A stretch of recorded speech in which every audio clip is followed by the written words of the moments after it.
Hello, YouTubers, friends, compatriots. Your shows, Dutch Slicers, peasants, vassals, Israelis, Palestinians, jihadists, Hamas, IDF, Zionists. I'm a useful idiot, and today I'm going to talk about the Gaza-Israeli clash. I've been looking at the events over the last week, and I needed to see this thing unfold, to see what the real story was. And, of course, now we can take all these loose ends and tie them together. And as usual with the confrontations between the Palestinians and the Israelis, there's some things about it that are very simple. And there's some things about it that are very complicated. And this face-off and these excursions and clashes and exchanges have been going on, of course, for months, years, and decades. I'm well over 50 now, and I've seen it for most of my life. The pattern's always the same. There's some sort of a provocation by the Palestinians and the Israelis, and then they just have to exchange and retaliate against each other. And then Israeli comes in with overwhelming force and makes a lasting impression on the Palestinians.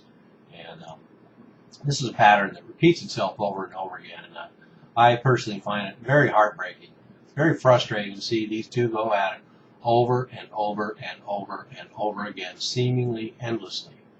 But of course, there are reasons for that, and we'll go into that later. But so now the latest sequence of events, as it appears, is that, of course, Israel takes advantage of the chaos in the Middle East to carry out some more targeted assassinations. So they did a targeted assassination and/or murder of a leading Palestinian and/or Hamas figure. And of course, there's a lot of collateral damage. And apparently, Israeli military forces have already moved into Gaza to a certain degree. So between these two events, is it any surprise that these unemployed, hot-headed young militants, Palestinians, would rain rockets into Israel in retaliation? And then, of course, the Israelis are surprised that this happens, and then they, of course, retaliate with overwhelming force. The continual showdown between an aspiring nation that has no military whatsoever, facing off against one of the most formidable military machines on the planet, the Israeli military. And so the Palestinians have whatever arms are shipped in and smuggled into them, and then they have rocks, and that is how they fight back against this machine. And of course, the body counts reflect this. There may be 10 Israeli casualties, but there's going to be 100 or 200 Palestinians. And in this case, that is true as well. We have a handful of Israelis who are killed or wounded, and we have well over 100 Palestinians dead and or wounded, including 20 children and almost all civilians. So they continue to pay the price. And interestingly, the only armed force that Palestine has is their internal police security force. And ironically, it is the United States that pays $500 million a year to arm, train, and finance the Palestinian police force.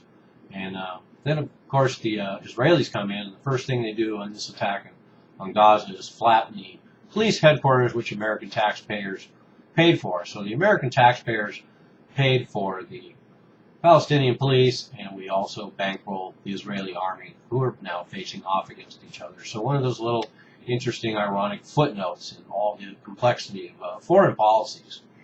And you know, bear in mind too, Gaza is a nation of 1.7 million, and an extremely high percentage. I'm not sure if it's somewhere between 70 and 80% of those people are under 18. So you have this giant, basically prison in Gaza, where there's 1.7 million people crammed in there who live in a life of despair now, and they're under 18, and they're going to get angry, and they're going to retaliate. And that's the kind of state that we have there now, and that's the kind of state that Israel has helped create. So I don't think it's fair for them really to not take any responsibility for this. And of course, there's a lot more to it, but I want to get to the big story here, which is the the big story is the fact that once again we have this series of events unfold, and we have to decipher what the reasons for it are, and then look at the events themselves. And the reason for it, of course, is a couple of things. And that's to take advantage of the chaos in the post-Arab Spring world, where Israel is going to perpetrate its agenda further in that region. And this specifically is another message sent to Iran, to their surrogates in Hamas, and their message back to Iran. And one Israeli official even slipped and let that out. This has a lot to do with Iran. And then this also has to do with everyone getting in on this situation to milk it for political gain. And that's the big picture for me. I'm watching all these bad actors get involved in this situation, all to milk it for their own political gain.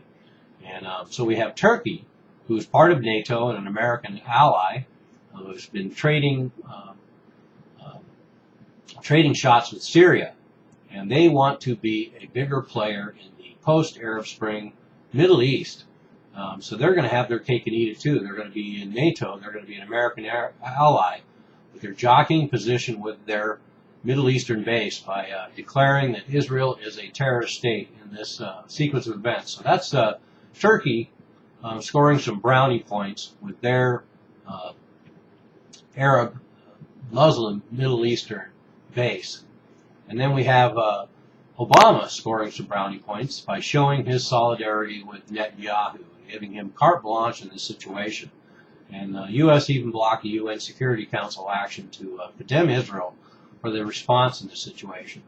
But so there's Obama scoring points with Netanyahu, scoring points with Israel, and he even sent Hillary Clinton over there to stand next to Netanyahu, showing his solidarity. So they get some brownie points. And then, of course, Hillary Clinton gets some brownie points. She gets to broker this ceasefire, and she can act like a very strong, formidable element in the Middle East, and this will help grease her post-Obama, post-State Department career and her future run for the president. So Hillary's in there greasing her wheels. And then, of course, Netanyahu gets to postpone the ground attack on Gaza right now and make it appear as if Israel is showing restraint.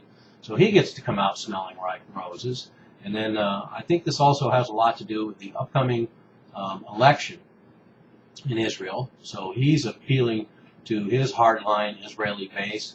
And then I think this has a lot to do, too, with Netanyahu wanting to make sure that the move that Palestine was going to make in the next few days and weeks to up their level of recognition, future statehood through the UN.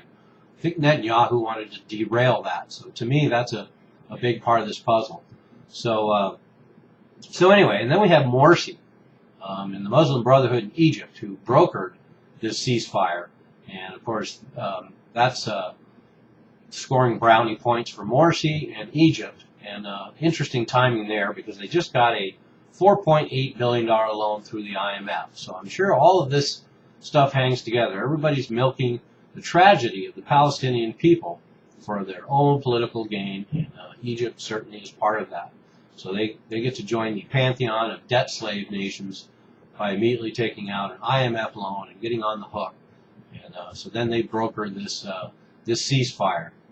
And this ceasefire, of course, is tenuous and probably will not hold. But I think Obama's play in this has been the most interesting because, of course, not only does the U.S. block the UN Security Council action to condemn Israel for this, but he says that, of course, Israel has the right to defend itself. What is he implying here is that Palestine does not have the right to defend itself. And I beg to differ. And I think this is something people need to understand when they think of the Palestinians as mere terrorists. Any nation, and any aspiring nation like Palestine, has a national pride. And they are merely exercising their right to defend themselves. Israel murdered one of their leaders in the street, a targeted killing, and Palestinians retaliated as any sovereign nation would have the right to do. So let's clarify who has the right to defend themselves. And then I also find it interesting that Obama declared that, of course, Israel had the right to defend itself, because who could possibly tolerate raining bombs down on them from the air in their sovereign nation? And this coming from a man who has a campaign of drones around the world raining bombs from the sky on sovereign nations. And I'm sure none of them have the right to defend themselves either. So anyway, here we are a week later, and we have a handful of Israelis killed and wounded. We have well over 100 Palestinians killed, including 20 children and almost all civilians. And I've seen some of the footage. It's horrible.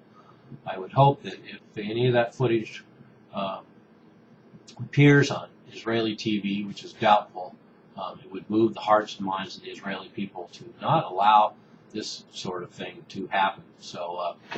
So the bottom line here, there is no easy answers, because this conflict has been going on a long time. Obviously, the Israelis are not really interested in a two-state solution. And, of course, the Palestinians are not as interested in a two-state solution the way that the Israelis want to do it. And I can't blame them.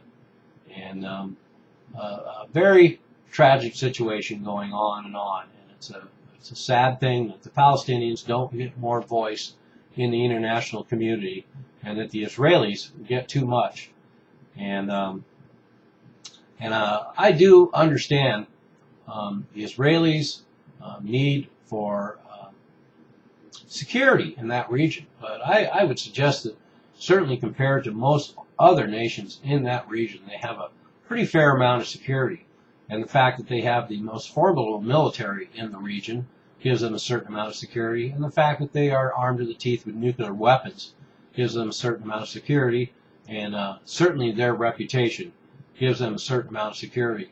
So the fact that occasionally they have to deal with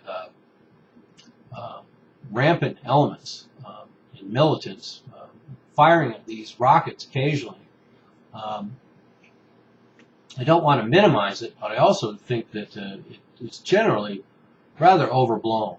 And just like trying to track down every single last terrorist that might come in and out of the United States, it's a very difficult task indeed to try and control all the random elements of hot-headed, unemployed, young Muslim radical youth from Palestine and their propensity for wanting to shoot rockets into Israel. And just to make things even more interesting, we don't necessarily know who's firing rockets all the time either. So that makes this even a bit more complicated, because there's a lot of political agendas involved in this, and anything is possible. I'm a useful idiot. Don't you be one too.